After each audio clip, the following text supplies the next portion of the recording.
মধ্যপ্রাচ্যের আরব দেশগুলোতে এবছর কবে পবিত্র ঈদ উল ফিতর পালিত হতে পারে সেটির সম্ভাব্য তারিখ জানিয়েছেন আমিরাত জ্যোতির্বিদ্যা সোসাইটির চেয়ারম্যান ইব্রাহিম আল জারওয়ান। তিনি বলেছেন, এবছর আরব বিশ্বে রমজান মাস ৩০ দিন পূর্ণ করবে। শাওয়াল মাসের প্রথম দিন হতে পারে ২০ মার্চ, অর্থাৎ আগামী ২০ মার্চ শুক্রবার সৌদি আরব, আরব আমিরাত, কাতার সহ ওই অঞ্চলের বেশিরভাগ দেশে ঈদ হওয়ার সম্ভাবনা বেশি। ২৯তম রমজানে চাঁদ দেখার সম্ভাবনার ব্যাপারে ইব্রাহিম আল জারওয়ান বলেছেন, আগামী বুধবার ২৯তম রমজানে আরব দেশগুলোর আকাশে কোনো অর্ধচন্দ্র থাকবে না। এদিকে বাংলাদেশে পবিত্র ঈদ উল ফিতর কবে হতে পারে তা নিয়ে কৌতূহল বাড়ছে। এই প্রশ্নের চূড়ান্ত জবাব মিলবে আগামী ১৯ মার্চ বৃহস্পতিবার।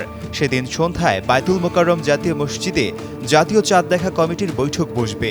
ওই বৈঠক থেকেই ঈদের চূড়ান্ত তারিখ ঘোষণা করা হবে। বাংলাদেশে সাধারণত মধ্যপ্রাচ্যের একদিন পর ঈদ হয়।